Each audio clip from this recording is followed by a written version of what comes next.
Assalamualaikum warahmatullahi wabarakatuh. Perkenalkan, kami dari kelompok A. Di sini kami ada 5 orang. Pertama ada Semiliar Roli Sinaga, Ahmad Rofi, Jafar, Reza Palevi, kemudian ada Roma. Di sini kami dari kelompok A akan mempresentasikan proyek sosial pendidikan kewarganegaraan yang berjudul Penguatan Kesadaran Hak dan Kewajiban Warga Negara Digital melalui kampanye sosial etika digital berbasis nilai Pancasila. Nah, tujuan singkat dari proyek ini adalah untuk meningkatkan kesadaran masyarakat, khususnya pengguna media sosial, mengenai pentingnya etika digital serta tanggung jawab dalam menggunakan media sosial secara bijak. Nah, melalui kampanye sosial digital yang kami lakukan ini, kami berharap masyarakat dapat lebih memahami pentingnya menjaga etika komunikasi melalui verifikasi informasi dan menghormati orang lain di ruang digital. Lanjut ke bagian latar belakang.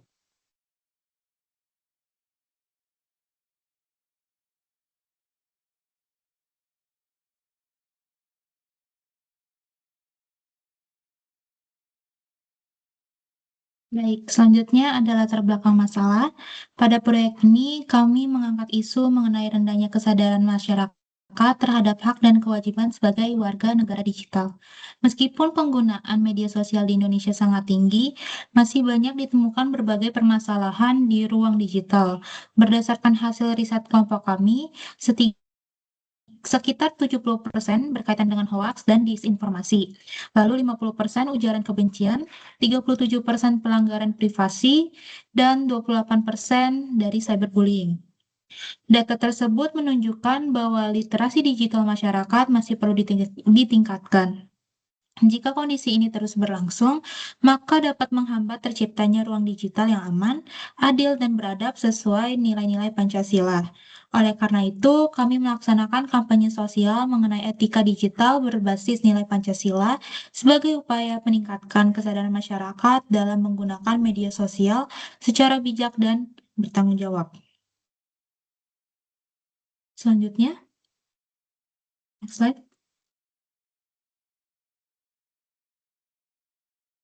Baik, untuk landasan teori proyek ini didasarkan pada hak dan kewajiban warga negara digital.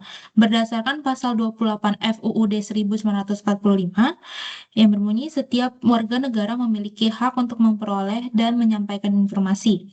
Namun hak tersebut harus diimbangi dengan kewajiban untuk menghormati hak orang lain, menjaga etika komunikasi, serta menyebarkan hoaks maupun ujaran kebencian. Selain itu, proyek ini juga mengacu pada nilai-nilai Pancasila, khususnya sila kedua dan sila ketiga, yang mengajarkan sikap yang saling menghormati, beradab, dan menjaga persatuan dalam ruang digital. Sebagai dasar hukum, UU ITE nomor 19 tahun 2016 juga mengatur larangan penyebaran hoaks, ujaran kebencian, dan pelanggaran privasi. Oleh karena itu, etika digital menjadi hal yang penting untuk diterapkan dalam kehidupan bermedia sosial. Nah, setelah memahami permasalahan dan landasan teori yang mendasari proyek ini, selanjutnya akan dijelaskan hasil riset yang kami peroleh mengenai kondisi literasi digital di masyarakat oleh teman kami.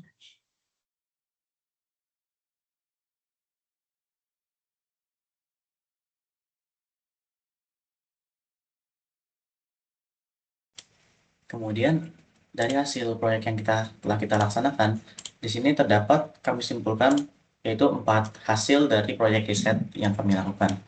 Yang pertama yang kami temukan adalah temuan pertama adalah literasi digital yang masih sangat rendah. Di lapangan tersendiri kami menemukan bahwa banyak masyarakat Indonesia yang memiliki akses teknologi yang tinggi namun tidak diimbangi dengan kemampuan menyaring informasi. Jadi, akibatnya mereka menjadi sangat rentan terpapar, mempercayai yang hoax-hoax yang ada, bahkan ikut menyebarkan hoax dan juga disinformasi. Kemudian yang kedua, kami menemukan bahwa batas hak masih belum dipahami juga. Masih banyak pengguna media sosial yang salah kaprah. Mereka mengira kebebasan berpendapat bersifat mutlak tanpa batas, sehingga mereka sering kebablasan dan tidak bisa membedakan mana yang kritik yang sehat dan mana yang sudah masuk ke ranah kebencian untuk pencemaran nama baik. Kemudian yang ketiga kami temui adalah verifikasi yang belum menjadi kebiasaan. budaya saring sebelum sharing masih sangat minim di sini. Mayoritas mayoritas pengguna cenderung langsung membagikan informasi yang mungkin menurut mereka menarik ataupun memicu emosi mereka tanpa tanpa mereka lakukan cross check terlebih dahulu ataupun cek fakta terlebih dahulu untuk memastikan kebenarannya apakah benar ataupun salah. Kemudian yang terakhir kami menemukan bahwa masyarakat masih membutuhkan edukasi yang sederhana. Jadi di sini masyarakat itu merasa jenuh dengan sosialisasi yang mungkin terlalu teoritis ataupun kaku di secara implementasi. Jadi itu menurut mereka bahasa yang kita gunakan mungkin terlalu menggunakan bahasa hukum yang rumit. Jadi mereka membutuhkan pendekatan edukasi digital yang dikemas secara visual, menarik ataupun secara singkat dan mudah dipahami dalam kehidupan sehari-hari. Selanjutnya.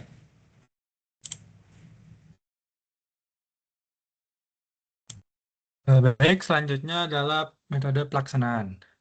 Yang pertama yaitu mengidentifikasi masalahnya, yaitu menganalisis hasil proyek riset mengenai rendahnya kesadaran hak dan kewajiban warga negara dalam penggunaan bermedia sosial. Kemudian selanjutnya yaitu rancangan konten, yaitu konten yang dibuat berdasarkan data dan hasil penelitian yang mencakup etika digital berbasis Pancasila.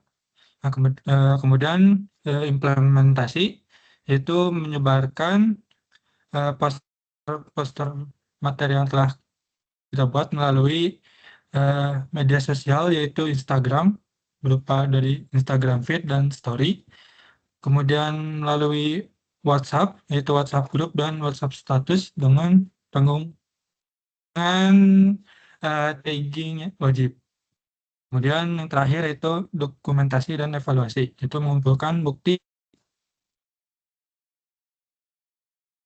implementasi dan menganalisis hasil penyebaran kampanye poster yang telah disebarkan.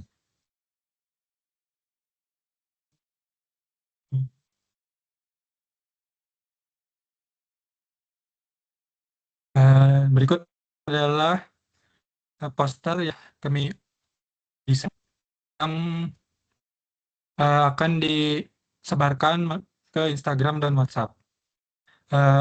Materi yang ada pada poster ini yaitu terkait bahaya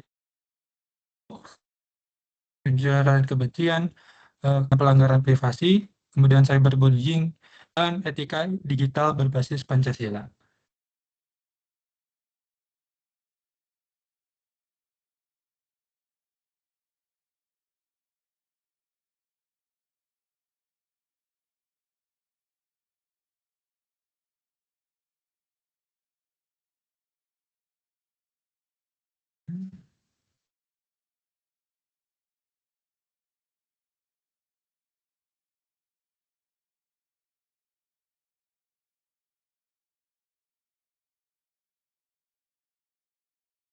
Nah, di slide ini ada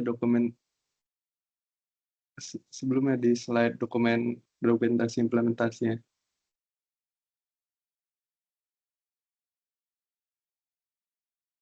Nah, di slide ini, jadi hasil implementasi yang kami lakukan, kampanye sosial yang kami buat melalui jangkauan beberapa audiens.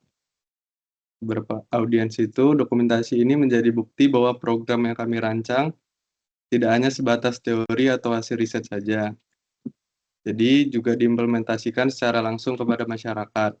Poster edukasi yang telah kami buat juga disebarkan melalui Instagram Story dan WhatsApp Group. Jadi kami memilih media tersebut karena mudah diakses dan sering digunakan dalam kehidupan sehari-hari. Sehingga pesan edukasi yang kami sampaikan juga dapat menjangkau banyak audiens.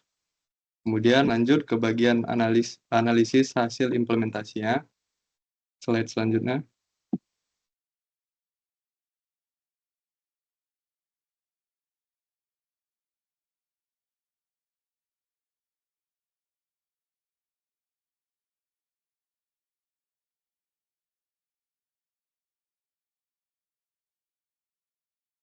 Nah, jadi berdasarkan implementasi yang kami lakukan ini, kampanye sosial yang kami buat berhasil menjangkau beberapa audiens melalui Instagram Story dan WhatsApp Group. Jadi hal ini juga menunjukkan bahwa media sosial juga dapat menjadi sarana yang cukup efektif untuk menyampaikan edukasi kepada masyarakat. Juga dari respon yang kami lihat, dapat disimpulkan bahwa isu mengenai literasi digital dan etika bermedia sosial masih sangat relevan untuk dibahas saat ini. Nah, selain itu juga digunakan untuk hiburan dan komunikasi, media sosial juga dapat dimanfaatkan sebagai sarana edukasi yang sederhana namun efektif. Jadi dengan penyampaian yang menarik dan mudah dipahami, pesan edukasi akan lebih mudah diterima oleh audiens. Kemudian lanjut ke bagian slide dampak program.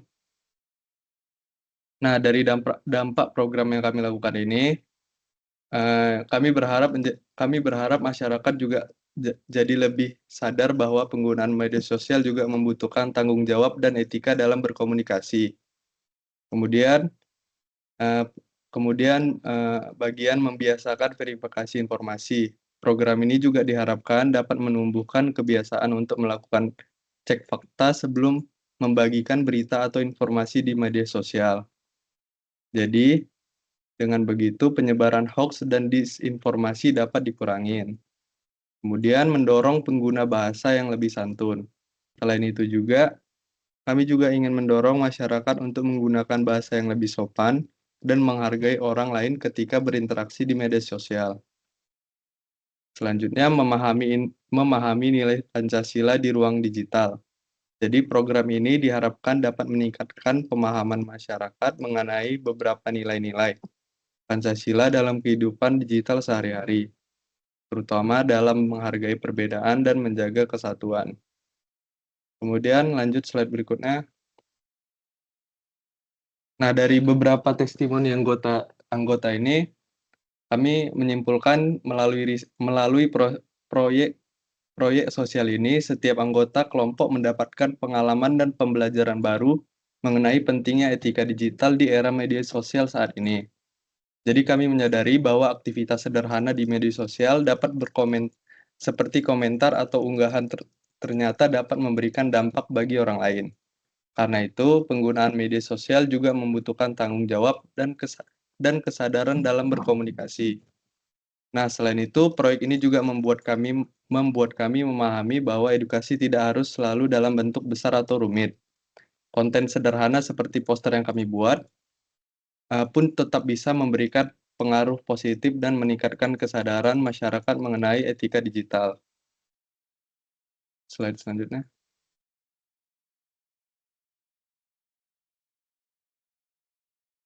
Oke, berikut merupakan rencana aksi dalam keberlanjutan program ini.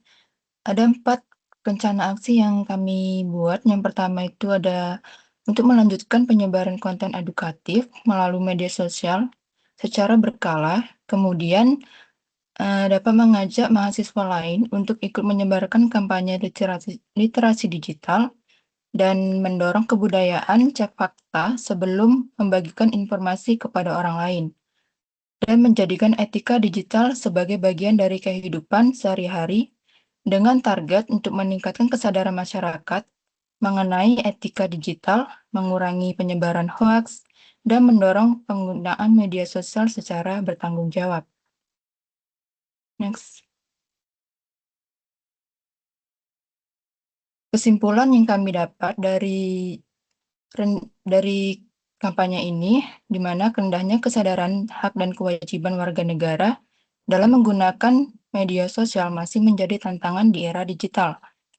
Kami harap melalui kampanye sosial berbasis nilai Pancasila, masyarakat dapat lebih memahami mengenai pentingnya literasi digital, verifikasi informasi, etika komunikasi, dan bertanggung jawab sebagai warga negara digital, seperti literasi digital dengan mampu membaca dan menyaring informasi digital dengan akurat, membiasakan cek fakta sebelum menyebarkan berita atau konten, menjaga kesantunan dan menghormati hak orang lain di ruang digital, dan menjadi warga negara digital yang beradab dan mendukung persatuan.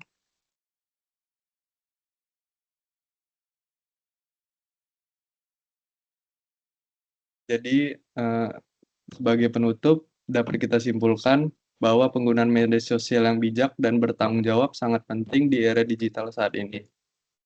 Jadi melalui kampanye sosial yang telah kami buat, kami berharap masyarakat dapat lebih memahami pentingnya etika digital, verifikasi informasi, serta menjaga sikap dalam berkomunikasi di media sosial. Karena pada dasarnya menciptakan ruang digital yang aman dan nyaman dapat dimulai dari diri sendiri melalui hal-hal sederhana dalam kehidupan sehari-hari. Jadi bijaklah bermedia sosial dan wujudkan ruang digital yang aman dan beradab. Terima kasih. Kami mohon maaf apabila ada salah dan kekurangan. Wassalamualaikum warahmatullahi wabarakatuh.